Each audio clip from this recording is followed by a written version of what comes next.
ओम गणेशाय नमः। नमस्कार, मैं अविनाश सिंह। आज हम बात करेंगे तीसरे भाव के कुछ विशेष बातों के विषय में कि तीसरे भाव से हम क्या क्या विचार, कैसा कैसा विचार करते हैं। कुछ विशेष बातें हम बताना चाहेंगे आपको। थोड़ा उसमें जैसे भाइयों का, हम जानते हैं कि भाइयों का भाव है ये, तो भाइयों के सुख दुख सब कुछ बात करेंगे। तीसरे भाव में, भाई भाव में भाइयों का सुख कैसे प्राप्त होता है, कब कब प्राप्त होता है। यदि तीसरे भाव में आपके शुभ ग्रह बैठे हों या दृष्टि डाल रहे हो शुभ ग्रह, या तृतीयेश जो यहाँ मान लीजिए 3 नंबर लिखा है, इस ये मालिक बुध होते हैं, तो तृतीयेश जो है आपके या फिर तृतीयेश और मंगल केंद्र में, इन चारों भाव में या त्रिकोण में बैठे हों, तो ऐसे जातक को भाई का सुख प्राप्त होता है। ऐसे जातक के भाइयों से बनती भी बहुत अच्छे। या फिर मंगल महाराज या इसके तीसरे घर के जो स्वामी हैं, जो भी राशि लिखी हो, यहाँ 1 नंबर हो तो मंगल महाराज ही होंगे स्वामी, 4 नंबर हो तो चंद्रमा होंगे।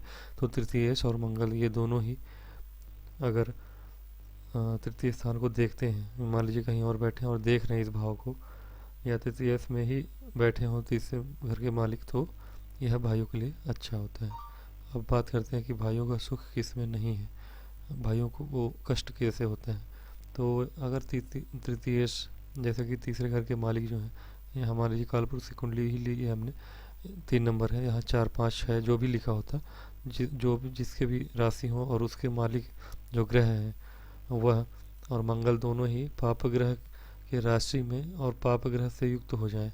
जैसे कि ये मान लीजिए बुध महाराज हैं, बाद बुध महाराज अगर चले जाएँ यहाँ पे शनि महाराज के कुंभ में, या फिर किसी अन्य राहु केतु के साथ बैठ जाए, तो ऐसे में जातक के बाद जो होते हैं छोटे भाई जो होते हैं वो उनको बहुत पीड़ा होती है जीवन में, और परेशान होते हैं, दुखी होते हैं, या रोगी होते हैं, बीमार हो जाते हैं, या फिर कभी कभी मृत्यु भी हो जाती है अगर ये भाव के स्वामी जो है पीड़ित हो जाए। ये एक चीज़ हो गई। और यदि तीसरे भाव में, पहले मैंने कहा कि तीसरे भाव में यदि स्त्री ग्रह हो, जैसे ये हैं बुध शुक्र और चंद्रमा, तीनों ये स्त्री राशि हैं, तो स्त्री राशि में स्त्री ग्रह तृतीय में हो तो बहनें बहुत होती हैं, ये तो मैंने पहले बताया है आपको। और पुरुष आते हो राशि और पुरुष ग्रह हो तो भाई होते हैं, ये एक चीज़ हो गई। अगर दोनों हो तो दोनों भाई और बहन दोनों होते हैं।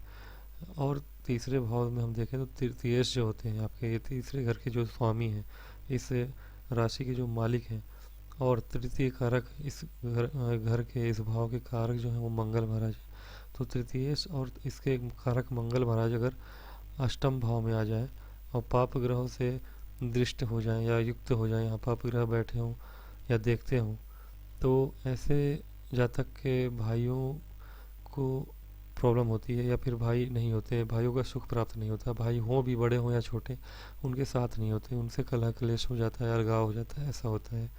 तो भाइयों का सुख जो है प्राप्त नहीं होता अगर इसके मालिक जो है और मंगल महाराज दोनों अगर आके अष्टम में बैठ जाए, पाप ग्रह से युक्त और दृष्ट होकर बैठ जाए, तो ऐसे में ये खराब स्थिति हो जाती है भाइयों के लिए। और यदि तृतीयेश, मान लीजिए कोई भी राशि हो, तृतीयेश मान लीजिए यहाँ 7 नंबर लिखा हो, यहाँ 5 नंबर है, जो भी है, तो इसके मालिक जो है ग्रह सूर्य या फिर शुक्र, तो ये तृतीयेश जो होंगे, और या फिर मंगल महाराज, इनमें से कोई भी एक अगर केंद्र में हो, केंद्र में हो या फिर त्रिकोण में, तो ये केंद्र है आपके, ये त्रिकोण है, तो केंद्र में त्रिकोण में हो अथवा अपने ही उच्च की राशि में बैठा हो और या मित्र की राशि में हो, तो भाइयों का सुख प्राप्त होगा, ऐसा हमारे ऋषियों का कहना था। दूसरी चीज़ है कि यदि तृतीय में बुध महाराज बैठे हो और तृतीयेश के साथ चंद्रमा या मंगल के साथ शनि हो, तो यहाँ पर मान लीजिए बुध महाराज बैठ जाए और इसके साथ में चंद्रमा या मंगल हो या फिर शनि बैठे हो, तो जातक की एक बड़ी बहन होती है और एक छोटा भाई होता है। ऐसे जातक की एक छोटी बहन और बड़े भाई होते हैं, छोटा भाई और बड़ी बहन होती है, और उसके बाद एक भाई होता है और वो मर जाता है। शनि महाराज अगर बैठ जाए लास्ट में आके, तब मंगल और चंद्रमा के साथ, तो मंगल और चंद्रमा एक भाई और एक बहन देते हैं, लेकिन शनि बैठने से एक भाई होके लास्ट में वो समाप्त हो जाता है, ऐसा हमारा ऋषियों का कहना था। और यदि इसमें भाइयों के कारक मंगल जो है वह राहु के साथ हो और तृतीय नीच में हो, तो सबसे छोटा भाई होता है और 3 बड़े भाई होते हैं। तो ये विशेष बातें थी। नमस्कार।